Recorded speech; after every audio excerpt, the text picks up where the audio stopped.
জীবনে কখনো কখনো আমরা সেই পরিস্থিতিতে ফেসে যাই যখন আমাদের মনে হয় যে আমাদের নতুন কিছু একটা করতে হবে, কিন্তু আমরা করতে পারি না, কারণ কোথাও না কোথাও আমরা রীতির দ্বারা আবদ্ধ, আর আমরা সেই রীতি ভাঙতে চাই না। কেবল একটাই প্রশ্ন আসে মনে, আশেপাশের মানুষ কি বলবে, আশেপাশের মানুষ কি ভাববে। আপনাকে একটা প্রশ্ন করি, কারা এই মানুষজন? আপনার জন্মের সময় এই মানুষজন কোথায় ছিলেন? যখন আপনি কোনো সমস্যায় পড়েন তখন এই মানুষজন কোথায় থাকেন? এগিয়ে এসে কি আপনাকে সাহায্য করেন, নাকি সেই সমস্যার সমাধান আপনি নিজেই করেন? এইসব মানুষজনের চিন্তা ত্যাগ করুন যদি আপনি জীবনে বাঁচতে চান। ভেবে দেখুন জীবনে কি কি শুভ আছে আর কি কি শুভ করতে পারেন। যদি তা স্রোতের বিপরীতে হয় তাহলে সংঘর্ষ করুন, কিন্তু এইসব মানুষজনের কথা ভাববেন না। ভেবে দেখুন জীবনে আপনি কি কি শুভ কাজ করতে পারেন। এটা ভাবুন যে আপনি কখনো এমন কোনো কাজ করে ফেলেননি তো যার জন্য কারোর হৃদয় আহত হয়েছে।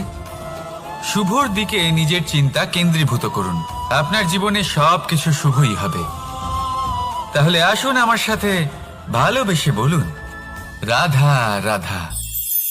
আজকাল আপনি দেখে থাকবেন যে মা বাবা শুধুমাত্র সন্তানকে ভালোবাসেন তা নয়, তাদের মোহেও জড়িয়ে পড়েন। বিদ্যালয় যখন পাঠান তখন সমস্ত সুযোগ সুবিধা দিয়েই পাঠান, চেষ্টা করেন যে সবসময় যেন সন্তান তাদের চোখের সামনেই থাকে। কিন্তু ভুলে যান এক অত্যন্ত গুরুত্বপূর্ণ কথা, যে সন্তানকে এক নতুন দৃষ্টিভঙ্গি দেওয়াই হলো ওনাদের কর্তব্য। সেই জন্য পুরাতন কালে শিষ্যদের গুরুকুলে পাঠানো হতো, বাড়ির থেকে দূরে। কারণ বাড়ি ছেড়ে যাওয়া এক সন্তানের জন্য, এক শিষ্যের জন্য অত্যন্ত শুভ লক্ষণ হয়। যখন সে বাড়ির থেকে দূরে, গৃহস্থের থেকে দূরে থাকবে, তখন এই সংসারকে সে এক নতুন দৃষ্টিভঙ্গি দিয়ে দেখবে, পরখ করবে, বুঝতে পারবে, আর সবকিছু নিজে থেকেই শিখে যাবে কখন আক্রমণ করতে হয়, কখন পিছু হটতে হয়, কিভাবে এই সংসারের সম্মুখীন হতে হয়। আর এটা আপনার দৃষ্টি ওকে শেখাতে পারবে না, ওর অভিজ্ঞতা ওকে শেখাতে পারবে। তাই মনে রাখবেন, যদি আপনি চান যে আপনার সন্তানের বিকাশ হোক, তাহলে অনেক সময় ওকে নিজের থেকে দূরে নিয়ে যেতে হয়। যদি মোহে আবদ্ধ থাকেন তাহলে ওর বিকাশ কখনোই হবে না। তাহলে আসুন আমার সাথে ভালোবেসে বলুন, রাধা রাধা। কখনো কখনো মানুষ মনে করেন যে সে নিজেই সব থেকে বেশি শক্তিশালী, তিনি হলেন জ্ঞানী। দেখুন, এটা ভালো ব্যাপার যে আপনার মধ্যে শক্তি আছে, জ্ঞান আছে, আর এটা শুধু আপনার জন্য নয়, এই সমস্ত সমাজের জন্য, দেশের জন্য, সমগ্র পৃথিবীর জন্য অত্যন্ত আবশ্যক। কিন্তু এই কথাটাও বোঝা অত্যন্ত আবশ্যক যে এই জ্ঞান যেন কখনো অহংকার না হয়ে ওঠে। যখন মানুষের মধ্যে জ্ঞান থাকে তখন সে রাম হয়ে ওঠে। রাম, যিনি সমুদ্রের বুকে সেতু বানিয়েছিলেন, বানর সেনার দ্বারা রাক্ষস রাজকে পরাজিত করেছিলেন, আর চিরকালের জন্য সবার কাছে আদর্শ হয়ে উঠেছিলেন। আর যদি মানুষের মনে অহংকার জন্মায় তাহলে সে রাবণ হয়ে ওঠে। দেশে বিদেশে যতই খ্যাতি থাকুক না কেন, সে রাক্ষস হয়ে ওঠে, নিজের সাথে সাথে সমস্ত কুলের বিনাশ করে বসে।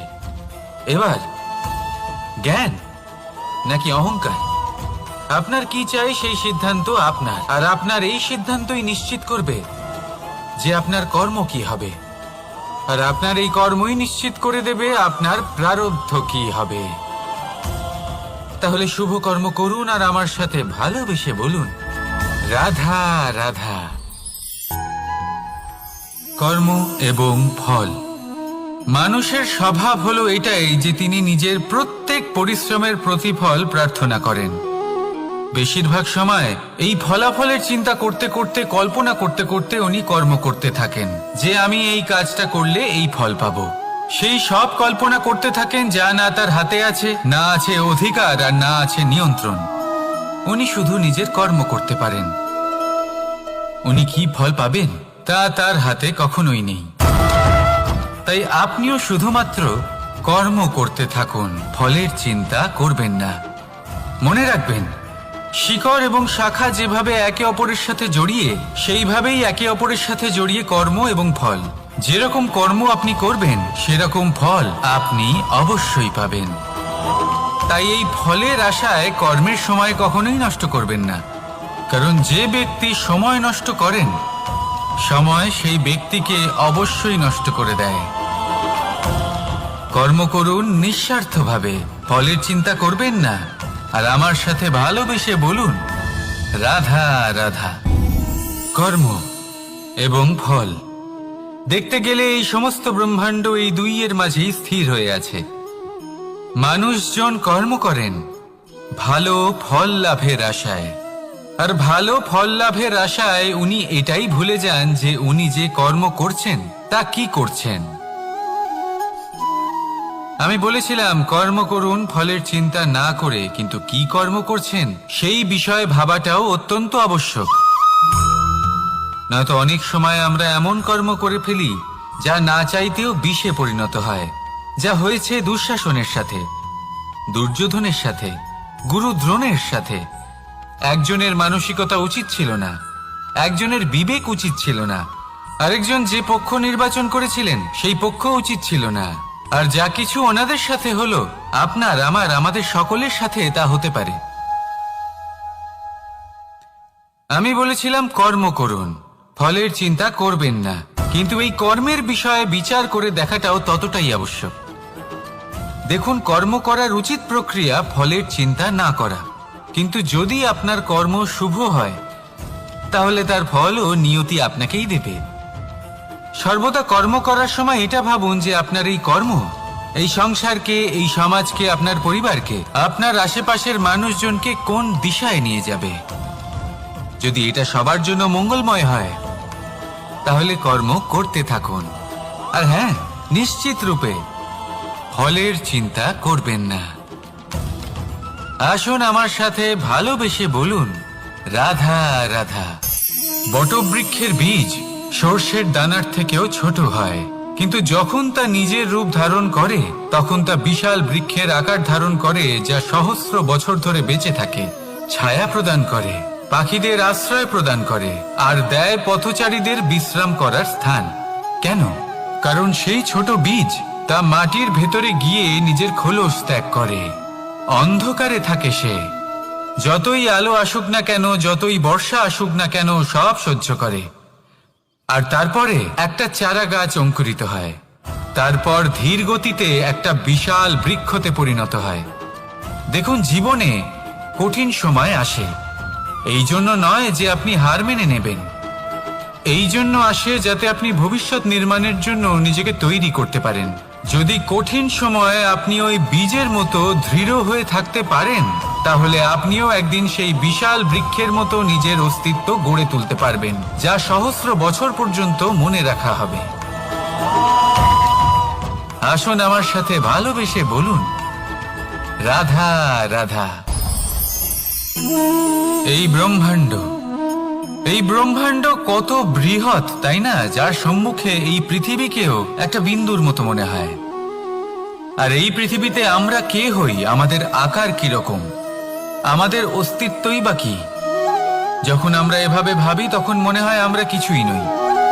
তা আমরা যখন কিছুই নই তাহলে আমরা এত চিন্তা করি কেন? কি ভেবে ভয় পাই? কাকেই বা এত ভয় পাই?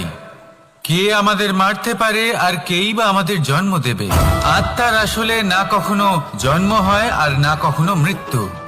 আত্মা শুধুই শরীর বদল করে।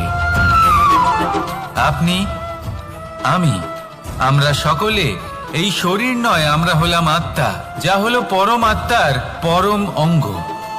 সেই জন্য মনে রাখবেন, বাইরের কোথাও দেখবেন না, নিজের অন্তরের গভীরে গিয়ে দেখুন, আত্মাকে উপলব্ধি করতে শিখুন।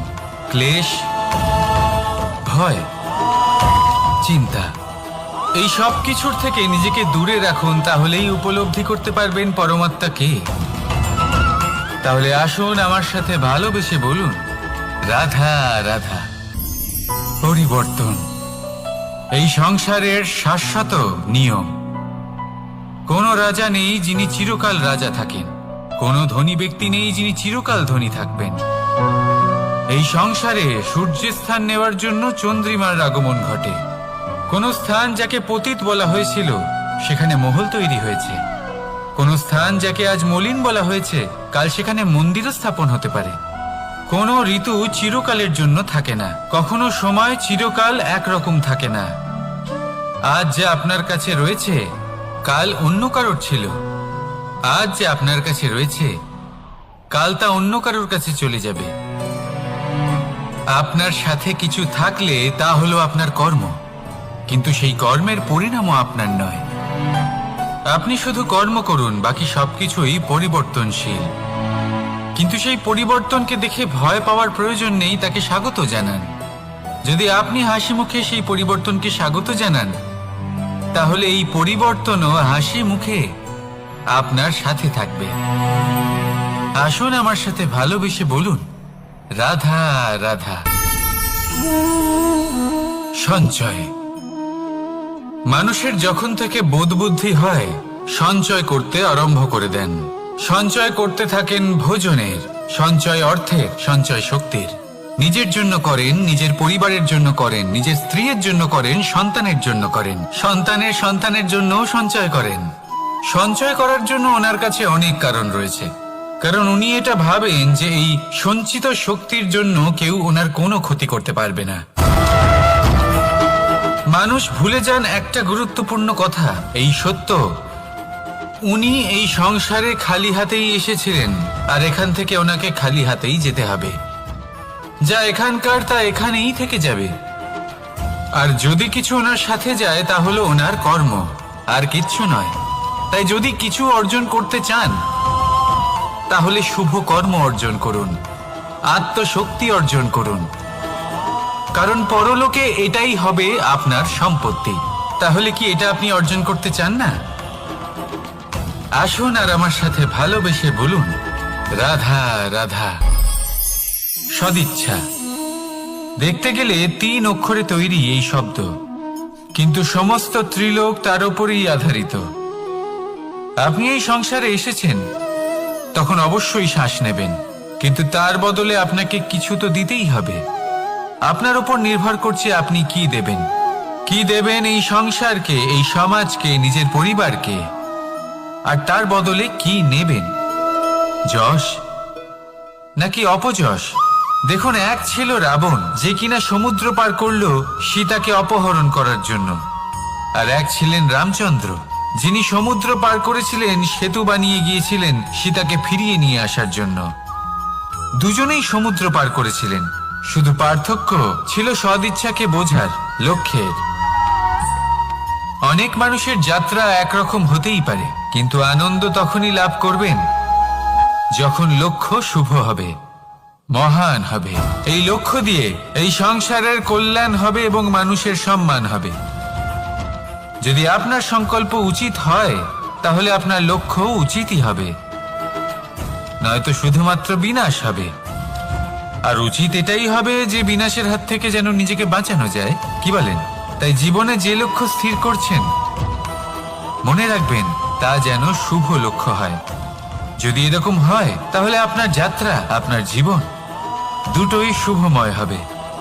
আসুন আর আমার সাথে ভালোবেসে বলুন, রাধা রাধা। সুরক্ষা। এই সুরক্ষা আসলে কি? এটা কি কোনো কবচ নাকি কোনো সীমা? এই সুরক্ষা আসলে অন্য কিছু। আমাদের মাতা পিতা, আমাদের প্রিয়জন, আমাদের বন্ধু, এই সমাজ, আমাদের শুভাকাঙ্ক্ষী, আমাদের আত্মীয়, এনারা সবাই আমাদের জীবনে কোনো না কোনো ভাবে সুরক্ষা দিয়ে থাকেন, একটা কবচ দিয়ে থাকেন কোনো না কোনো রূপে। কিন্তু দেখতে গেলে আমাদের পরাক্রমের পথে, আমাদের বীরত্বের পথে, আমাদের সাহসের পথে এই সুরক্ষাই সব থেকে বড় বাধা হয়ে দাঁড়ায়। একবার ভেবে দেখুন, যদি আপনি কোনো সুরক্ষাই না পান, বা যদি আপনি এই সুরক্ষা ভেঙে বাইরে আসতে পারেন, তাহলে আপনার বীরত্ব চরম সীমায় পৌঁছে যায়। কেন? কারণ তখন আপনি জানেন যে এই সংসারের সম্মুখীন আমাদের নিজেদেরই হতে হবে। আপনি বুঝে যান যে শত্রুর সম্মুখীন এবার নিজের বলের দ্বারা, নিজের পরাক্রমের দ্বারা, নিজের সাহসের দ্বারা করতে হবে। আর তখন আমাদের মনের মধ্যে এই শক্তি জাগ্রত হয়। এই শক্তি অন্তরেই বসবাস করে। শুধু এটা চিনে নিতে হবে, একে জাগ্রত করতে হবে, আর এটা সুরক্ষা ভেঙে যাওয়ার পরেই সম্ভব হয়। আর যারা নিজের শক্তি সম্পর্কে জানেন, যিনি নিজেই জানেন তিনি কতটা শক্তিশালী, তিনি নিজেই নিজের সুরক্ষা কবচ চিরকালের মতো ভেঙে ফেলে দেন, ঠিক কর্ণের মতো। আর তারপরে দেখুন, আপনার পরাজয় হোক বা বিজয়ী হোক না কেন, সেটাই অনেক বড় হয়, সেটাই প্রশস্ত হয়ে থাকে। সেই জন্য ত্যাগ করুন নিজের ভয়কে, নিজের আশেপাশের এই সুরক্ষা চক্রকে ভেঙে ফেলুন, আর সম্মুখীন হন এই সংসারের নিজের শত্রু সম্মুখীন হন। পরাক্রমের এই অঙ্কুর, তা অঙ্কুরিত হওয়ার জন্য বীজের উপরের এই কবচ, এটা ভেঙে যাওয়া অতি আবশ্যক। আসুন আমার সাথে ভালোবেসে বলুন, রাধা রাধা। যখন আমরা হাঁটতে থাকি আর আমাদের পায়ে কাঁটা বিঁধে যায়, তখন মুখ দিয়ে আহ বেরিয়ে আসে, কান্না চলে আসে, আর অনেক সময় অভিশাপও বেরিয়ে আসে। কিন্তু আমরা কি কখনো এটা এইভাবে দেখেছি, এইভাবে ভেবেছি যে আমরা যে পথে চলেছি সেই পথে কাঁটা বিঁধেছে, নাকি আমরা সেই পথ নির্বাচন করেছি যাতে শুধুই কাঁটা রয়েছে? নাকি আমরা এভাবে ভেবে দেখেছি যে এই কাঁটা আমাদের কষ্ট দিতে এসেছে, নাকি এটা আমরাই বিছিয়ে রেখেছিলাম?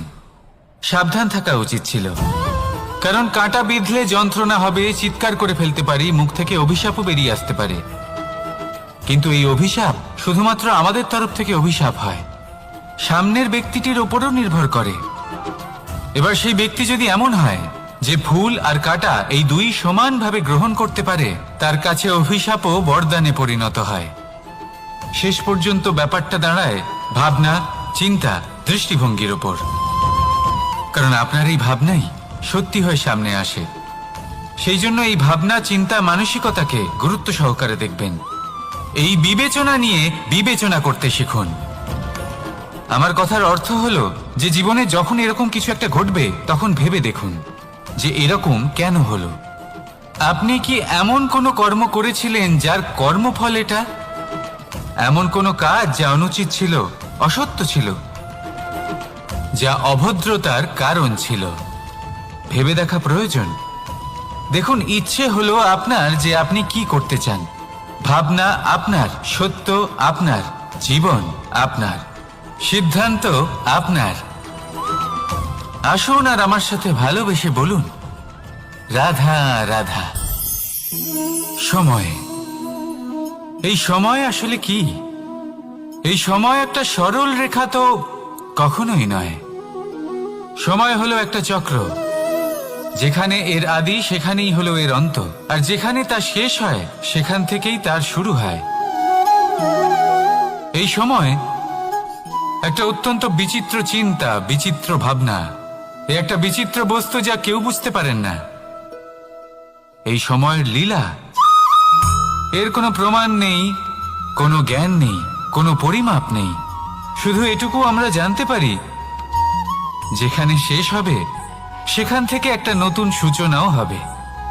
যা আজ আপনার কাছে আছে, কাল অন্য কারোর কাছে যাবে, তারপরে তার কাছ থেকেও অন্য কারোর কাছে যাবে, তারপরে তার থেকেও ছিনিয়ে নেওয়া হবে। এই নিয়তির একজনের কাছ থেকে অন্যজনের কাছে আদান প্রদানের এই সময় হলো আপনার সময়। এই সময়ের সদ্ব্যবহার করুন, এই সময়কে বাঁচুন। আপনাকে শুধু এটাই সুনিশ্চিত করতে হবে যে আপনি কোন পক্ষে আছেন। আর সত্যি বলতে কি, আপনার জীবনের পরিণাম নির্ভর করে আপনার নির্বাচনের ওপর। আপনি কোন পক্ষ নির্বাচন করছেন। তাহলে মনে রাখবেন, জীবনে সেই পক্ষই নির্বাচন করবেন যা চয়ন করার পরে আপনি সুখ অনুভব করবেন, আপনি সন্তোষ লাভ করবেন, প্রসন্নতা লাভ করবেন। আর আমি এটাই সুনিশ্চিত করব যে এই পক্ষ যেন শান্তির পক্ষ হয়, এই পক্ষই যেন প্রেমের পক্ষ হয়। তাহলে চিন্তা করবেন না। বলে আসুন আর আমার সাথে ভালোবেসে বলুন, রাধা রাধা। দৃষ্টি আর দৃষ্টিভঙ্গি, এই সমগ্র লীলা হলো এই দুইয়ের। বিচিত্র হতে পারে, কিন্তু এটাই সত্যি। এবার আপনাকে একটা উদাহরণ দিয়ে বোঝাই। অনেক সময় আপনি কোনো ব্যক্তিকে এটা বলতে শুনবেন যে আমি আমার নিজের উপরে গর্ব করি, আমি নিজেকে নিয়ে গর্ব করি, আমি খুব ভালোভাবে আমার মা বাবার সেবা করি, ওনাদের আমি সবসময় সুখী রাখি, ওনাদের আমি একটা বাড়ি দিয়েছি, সকল সুখ সুবিধা দিয়েছি, ওনাদের জীবনে প্রত্যেক জিনিস দিয়েছি আর দেব যা তাদের প্রয়োজন। এবার আমাকে বলুন যে আপনি কে হন? আপনি হলেন সেই বীজ যা আপনার মাতা পিতা রোপণ করেছেন। আপনার মা বাবাই আপনাকে এই সংসারে জন্ম দিয়েছেন। এবার এইসব কথার কি তাৎপর্য? এই হলো সেই ব্যক্তির দৃষ্টিভঙ্গি। এবার দেখা যাক এই প্রকৃতি আমাদের কি শেখায়। কখনো কোনো গাছকে দেখবেন, যখন সেই গাছে ফল আসে, সে মালিকে এটা বলে না যে দেখো আমি তোমাকে ফল খেতে দিচ্ছি। সেই বৃক্ষ এটা বলে না যে দেখো আমি তোমায় আহার করতে দিচ্ছি, কারণ ও জানে যে এটা হলো সেই মালির পরিশ্রম, এটা হলো তারই কর্মের ফল, আর এটা তারই পাওয়া উচিত। সে বলে যে তোমার জিনিস তোমাকেই অর্পণ করলাম, এ আমার জিনিস নয়। ও জানে সেই মালির গুরুত্ব আসলে কি, এটা হলো তার দৃষ্টিভঙ্গি। সেই জন্য আপনি জীবনে কোন ব্যক্তির মধ্যে, কোন পশু পাখির মধ্যে, কোন প্রাণীর মধ্যে, কোন পরিস্থিতিতে, কোন আবেগের মুহূর্তে কি দেখতে পাচ্ছেন, সেটা আপনার দৃষ্টিভঙ্গির উপরে নির্ভর করছে। তাই নিজের মনে ধনাত্মক ভাব জাগ্রত করুন, শুভ চিন্তা নিয়ে আসুন। এই ভাবনাই সত্য হয়ে সামনে আসবে। এই দৃষ্টিভঙ্গি এমন হয়ে যাবে যে আপনার জীবনে সবকিছুই শুভ হবে। তাহলে আসুন আর আমার সাথে ভালোবেসে বলুন, রাধা রাধা। প্রতিশোধ অথবা কাউকে দুঃখ দেওয়ার ভাবনা, যদি এটা আপনার মনে থাকে, তাহলে আপনি নিজের মনেই যন্ত্রণার একটা বিশাল বৃক্ষ রোপণ করছেন, এটা মনে রাখবেন। কারণ কাউকে দুঃখ দেবার এই ভাবনা, এটা হলো সেই বীজ যা আপনার মনেই পতিত হবে, আপনার মনেই অঙ্কুরিত হবে, আর আপনার মনেই একটা বিশাল বৃক্ষরূপে বেড়ে উঠবে। জীবন আপনার, কর্ম আপনার, কাউকে দুঃখ দেবার ভাবনা আপনার ছিল, এই বৃক্ষ হলো আপনার, তাই এর ফলও আপনিই পাবেন, যা গ্রহণও আপনাকেই করতে হবে। মনে রাখবেন, যে মানুষ এটা ভাবে যে আমি ওকে দুঃখ দেব, ওকে কষ্ট দিতে চাই আমি, সেই মানুষই দুঃখ আর কষ্ট পেয়ে থাকে। যদি সেই জায়গায় আপনি এটা ভাবেন যে আমি কাউকে সুখী করে তুলতে চাই, কাউকে সুখ প্রদান করতে চাই, তাহলে তারও বীজ আপনার মনেই রোপণ হবে, বৃক্ষে পরিণত হবে, যার ফলও আপনিই পাবেন। এখানে বিষয়টা হলো শুধু মানসিকতার চিন্তা, যা সত্য হয়ে আপনার সামনে আসে। তাহলে এই মানসিকতা শুভ করুন, সবার জন্য মঙ্গল কামনা করুন। অন্যের মনে আপনার জন্য ভালো চিন্তা থাকুক বা না থাকুক, আপনি সবার জন্য শুভ চিন্তা করে কর্ম করতে থাকুন, তাহলে আপনার সাথেও ভালোই হবে। তাহলে আসুন আর আমার সাথে ভালোবেসে বলুন, রাধা রাধা। সুখ আর অভিজ্ঞতা, এই দুই জীবনে একসাথে কখনোই আসে না। মনে রাখবেন, যেখানে সুখ থাকে সেখানে অভিজ্ঞতা থাকে না, আর যখন এই সুখ আমাদের জীবন থেকে দূরে চলে যায়, তখন আমাদের জীবনে আসে এই অভিজ্ঞতা। পরমাত্মা, প্রকৃতি, নিয়তি এই অভিজ্ঞতাকে আমাদের জীবনে পাঠান, যাতে আমরা একটা অত্যন্ত গুরুত্বপূর্ণ শিক্ষা, একটা জ্ঞান প্রাপ্ত করতে পারি। এই অভিজ্ঞতা আমাদের শেখায় যে অতীতে এমন কি হয়েছিল যা আমাদের করা উচিত হয়নি। আমাদের শেখায় ভবিষ্যতে এমন কি আছে যা আমাদের করা উচিত আর কি করা উচিত নয়। দেখতে গেলে এই অভিজ্ঞতা আমাদের সেই শিক্ষা দেয় যার জন্য আমরা সুখের দিকে উচিতভাবে অগ্রসর হতে পারি। সেই জন্য জীবনে যখনই দুঃখ আসবে, দুঃখের এই সময় আসবে, তখন হতাশ হবেন না। বোঝার চেষ্টা করুন এই পরিস্থিতি কেন এসেছে, কি শিক্ষা দিতে এসেছে। যদি আপনি সেই জ্ঞান লাভ করেন, সুখের পথে অগ্রসর হন, তাও উচিত রূপে, তাহলে এই অভিজ্ঞতার উদ্দেশ্য পূরণ হয়ে যায়। তাহলে আসুন আর আমার সাথে ভালোবেসে বলুন, রাধা রাধা। জীবনে শিখরে পৌঁছানোর জন্য মানুষের কি প্রয়োজন হয়ে থাকে? সিঁড়ির। কিন্তু তাও প্রত্যেক মানুষ, প্রত্যেক ব্যক্তি শিখরে পৌঁছতে পারেন না। এর কারণ কি? কারণ একটা হতে পারে যে মানুষ কল্পনা করতে থাকেন কিন্তু সিঁড়ি খুঁজে পান না। কিছু মানুষ খুঁজে নেন কিন্তু তা পেয়ে এতটাই প্রসন্ন হয়ে যান যে তারপর আর কোনো কর্মই করেন না। খুব সোজা ব্যাপার। অনেক মানুষ সিঁড়ি খুঁজে পান না, আর যদি পেয়েও যান তাও যতক্ষণ না তাতে চড়ছেন সেই শিখরে পৌঁছবেন কি করে? যতক্ষণ না আপনি পরিশ্রম করছেন, যতক্ষণ না সেই সিঁড়িতে আপনি চড়ছেন, যতক্ষণ না ক্লান্ত হচ্ছেন, আপনার পায়ে হাঁটুতে ব্যথা না হচ্ছে, ততক্ষণ এই শিখরে পৌঁছানোর সৌভাগ্য লাভ করতে পারবেন না। তাহলে কল্পনার সাথে কর্ম করুন, পরিকল্পনার সাথে পরিশ্রম করুন, সব কিছু পাবেন। আসুন আমার সাথে ভালোবেসে বলুন, রাধা রাধা। সমস্যা, কঠিন সময়, সংকট, বিপদ কার জীবনে নেই? প্রত্যেকের জীবনে আছে। কিন্তু আমাকে একটা কথা বলুন, যদি নৌকায় ঢেউকে ভয় পেতে শুরু করে তাহলে সাগর পার করবে কে? কখনো কোনো ছোট্ট পিঁপড়েকে দেখেছেন যে আকারে হয়তো ছোট হতে পারে কিন্তু বড় শিক্ষা দিয়ে যায়? কিন্তু আমরা শিখি না। এবার দেখুন একটা পিঁপড়েকে যে ভোজনের খোঁজে বাইরে বের হয়, একটা ছোট্ট দানা তুলে নেয়। ছোট দানা তোলে কারণ তার থেকে বেশি সে তুলতেই পারবে না। সে দানা নিয়ে চলতে শুরু করে, কোনো দেওয়ালে উঠে পড়ে, আবার পড়েও যায়। সেই দানা দূরে কোথাও একটা পড়ে যায়, তা আবার খোঁজে, তুলে নেয়, আবার চলতে থাকে। পড়ে যায় আবার ওঠে, পড়ে যায় আবার ওঠে। সেই দানাটা রেখে দেয়, আবার বেরিয়ে পড়ে ভোজনের খোঁজে।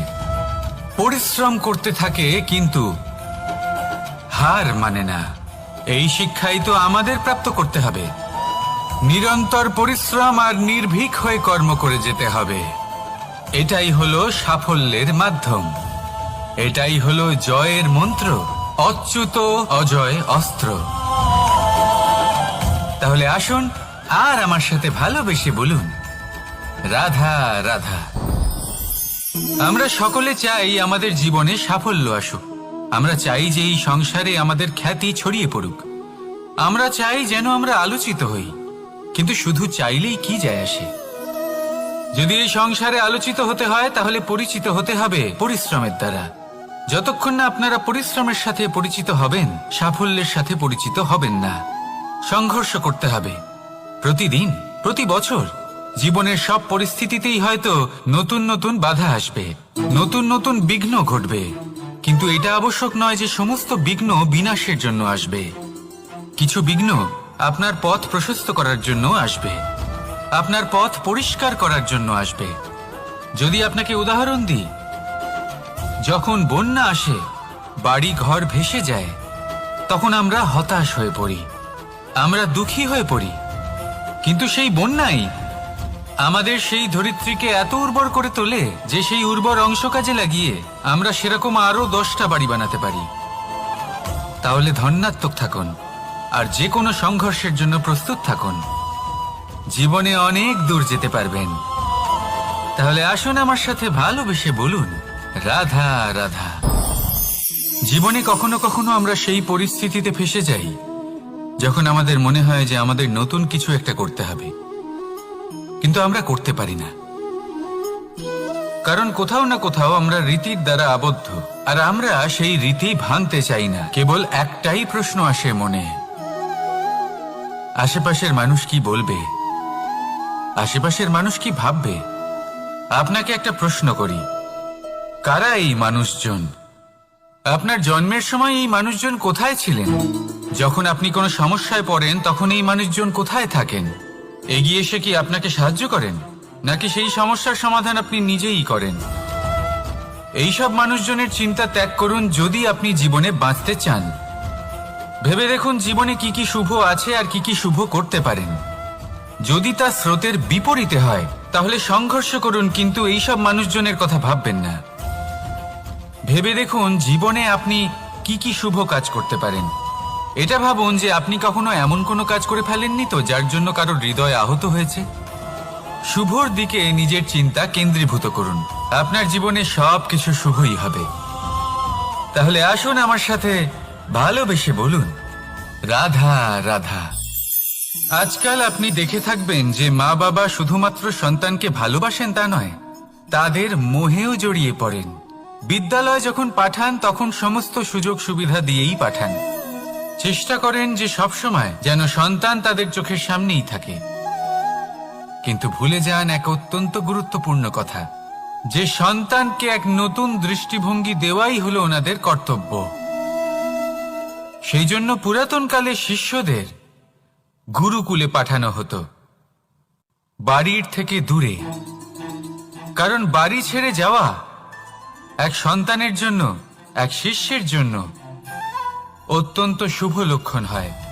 যখন সে বাড়ির থেকে দূরে, গৃহস্থের থেকে দূরে থাকবে, তখন এই সংসারকে সে এক নতুন দৃষ্টিভঙ্গি দিয়ে দেখবে, পরখ করবে, বুঝতে পারবে, আর সবকিছু নিজে থেকেই শিখে যাবে কখন আক্রমণ করতে হয়, কখন পিছু হটতে হয়, কিভাবে এই সংসারের সম্মুখীন হতে হয়। আর এটা আপনার দৃষ্টি ওকে শেখাতে পারবে না, ওর অভিজ্ঞতা ওকে শেখাতে পারবে। তাই মনে রাখবেন, যদি আপনি চান যে আপনার সন্তানের বিকাশ হোক, তাহলে অনেক সময় ওকে নিজের থেকে দূরে নিয়ে যেতে হয়। যদি মোহে আবদ্ধ থাকেন তাহলে ওর বিকাশ কখনোই হবে না। তাহলে আসুন আমার সাথে ভালোবেসে বলুন, রাধা রাধা। কখনো কখনো মানুষ মনে করেন যে সে নিজেই সব থেকে বেশি শক্তিশালী, তিনি হলেন জ্ঞানী। দেখুন, এটা ভালো ব্যাপার যে আপনার মধ্যে শক্তি আছে, জ্ঞান আছে, আর এটা শুধু আপনার জন্য নয়, এই সমস্ত সমাজের জন্য, দেশের জন্য, সমগ্র পৃথিবীর জন্য অত্যন্ত আবশ্যক। কিন্তু এই কথাটাও বোঝা অত্যন্ত আবশ্যক যে এই জ্ঞান যেন কখনো অহংকার না হয়ে ওঠে। যখন মানুষের মধ্যে জ্ঞান থাকে তখন সে রাম হয়ে ওঠে। রাম, যিনি সমুদ্রের বুকে সেতু বানিয়েছিলেন, বানর সেনার দ্বারা রাক্ষস রাজকে পরাজিত করেছিলেন, আর চিরকালের জন্য সবার কাছে আদর্শ হয়ে উঠেছিলেন। আর যদি মানুষের মনে অহংকার জন্মায়, তাহলে সে রাবণ হয়ে ওঠে। দেশে বিদেশে যতই খ্যাতি থাকুক না কেন, সে রাক্ষস হয়ে ওঠে, নিজের সাথে সাথে সমস্ত কুলের বিনাশ করে বসে। এবার জ্ঞান নাকি অহংকার, আপনার কি চাই সেই সিদ্ধান্ত আপনার, আর আপনার এই সিদ্ধান্তই নিশ্চিত করবে যে আপনার কর্ম কি হবে, আর আপনার এই কর্মই নিশ্চিত করে দেবে আপনার প্রারব্ধ কি হবে। তাহলে শুভ কর্ম করুন আর আমার সাথে ভালোবেসে বলুন, রাধা রাধা। কর্ম এবং ফল। মানুষের স্বভাব হলো এটাই যে তিনি নিজের প্রত্যেক পরিশ্রমের প্রতিফল প্রার্থনা করেন। বেশিরভাগ সময় এই ফলাফলের চিন্তা করতে করতে, কল্পনা করতে করতে উনি কর্ম করতে থাকেন, যে আমি এই কাজটা করলে এই ফল পাবো। সেই সব কল্পনা করতে থাকেন যা না তার হাতে আছে, না আছে অধিকার, আর না আছে নিয়ন্ত্রণ। উনি শুধু নিজের কর্ম করতে পারেন। উনি কি ফল পাবেন তা তার হাতে কখনোই নেই। তাই আপনিও শুধুমাত্র কর্ম করতে থাকুন, ফলের চিন্তা করবেন না। মনে রাখবেন, শিকড় এবং শাখা যেভাবে একে অপরের সাথে জড়িয়ে, সেইভাবেই একে অপরের সাথে জড়িয়ে কর্ম এবং ফল। যেরকম কর্ম আপনি করবেন, সেরকম ফল আপনি অবশ্যই পাবেন। তাই এই ফলের আশায় কর্মের সময় কখনোই নষ্ট করবেন না, কারণ যে ব্যক্তি সময় নষ্ট করেন, সময় সেই ব্যক্তিকে অবশ্যই নষ্ট করে দেয়। কর্ম করুন নিঃস্বার্থভাবে, ফলের চিন্তা করবেন না, আর আমার সাথে ভালোবেসে বলুন, রাধা রাধা। কর্ম এবং ফল। দেখতে গেলে এই সমস্ত ব্রহ্মাণ্ড এই দুইয়ের মাঝেই স্থির হয়ে আছে। মানুষজন কর্ম করেন ভালো ফল লাভের আশায়, আর ভালো ফল লাভের আশায় উনি এটাই ভুলে যান যে উনি যে কর্ম করছেন তা কি করছেন। আমি বলেছিলাম কর্ম করুন ফলের চিন্তা না করে, কিন্তু কি কর্ম করছেন সেই বিষয়ে ভাবাটাও অত্যন্ত আবশ্যক।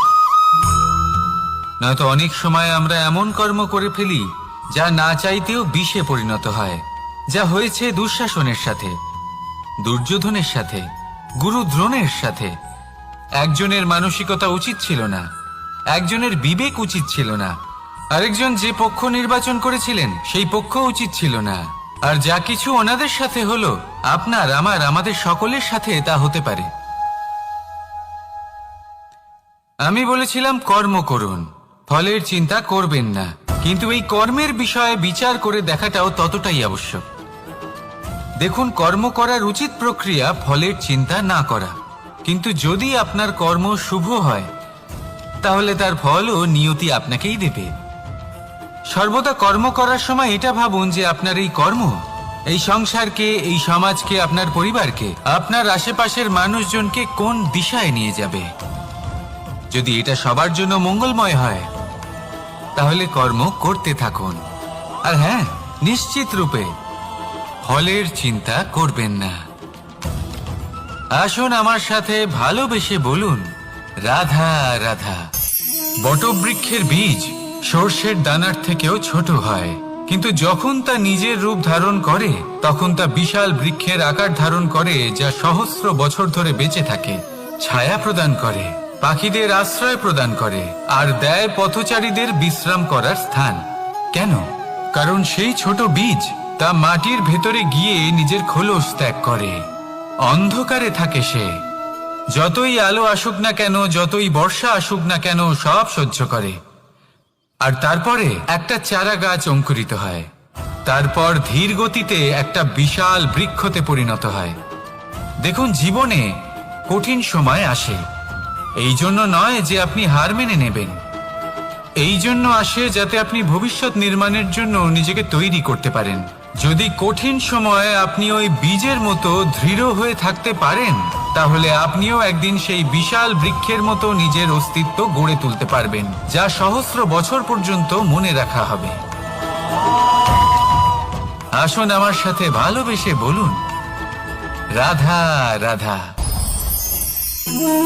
এই ব্রহ্মাণ্ড কত বৃহৎ, তাই না? যার সম্মুখে এই পৃথিবীকেও একটা বিন্দুর মতো মনে হয়। আর এই পৃথিবীতে আমরা কে হই, আমাদের আকার কিরকম, আমাদের অস্তিত্বই বা কি? যখন আমরা এভাবে ভাবি তখন মনে হয় আমরা কিছুই নই। তা আমরা যখন কিছুই নই, তাহলে আমরা এত চিন্তা করি কেন? কি ভেবে ভয় পাই? কাকেই বা এত ভয় পাই? কে আমাদের মারতে পারে আর কেই বা আমাদের জন্ম দেবে? আত্মার আসলে না কখনো জন্ম হয় আর না কখনো মৃত্যু। আত্মা শুধুই শরীর বদল করে। আপনি, আমি, আমরা সকলে এই শরীর নয়, আমরা হলাম আত্মা, যা হলো পরম আত্মার পরম অঙ্গ। সেজন্য মনে রাখবেন, বাইরের কোথাও দেখবেন না, নিজের অন্তরের গভীরে গিয়ে দেখুন, আত্মাকে উপলব্ধি করতে শিখুন। ক্লেশ, ভয়, চিন্তা, এই সব কিছুর থেকে নিজেকে দূরে রাখুন, তাহলেই উপলব্ধি করতে পারবেন পরমাত্মাকে। তাহলে আসুন আমার সাথে ভালোবেসে বলুন, রাধা রাধা। পরিবর্তন এই সংসারের শাশ্বত নিয়ম। কোনো রাজা নেই যিনি চিরকাল রাজা থাকেন, কোনো ধনী ব্যক্তি নেই যিনি চিরকাল ধনী থাকবেন। এই সংসারে সূর্যের স্থান নেওয়ার জন্য চন্দ্রিমার আগমন ঘটে। কোন স্থান যাকে পতিত বলা হয়েছিল সেখানে মহল তৈরি হয়েছে, কোন স্থান যাকে আজ মলিন বলা হয়েছে কাল সেখানে মন্দিরও স্থাপন হতে পারে। কোনো ঋতু চিরকালের জন্য থাকে না, কখনো সময় চিরকাল একরকম থাকে না। আজ যে আপনার কাছে রয়েছে কাল অন্য কারোর ছিল, আজ যে আপনার কাছে রয়েছে কাল তা অন্য কারোর কাছে চলে যাবে। আপনার সাথে কিছু থাকলে তা হলো আপনার কর্ম, কিন্তু সেই কর্মের পরিণামও আপনার নয়। আপনি শুধু কর্ম করুন, বাকি সবকিছুই পরিবর্তনশীল। কিন্তু সেই পরিবর্তনকে দেখে ভয় পাওয়ার প্রয়োজন নেই, তাকে স্বাগত জানান। যদি আপনি হাসি মুখে সেই পরিবর্তনকে স্বাগত জানান, তাহলে এই পরিবর্তনও হাসি মুখে আপনার সাথে থাকবে। আসুন আমার সাথে ভালোবেসে বলুন, রাধা রাধা।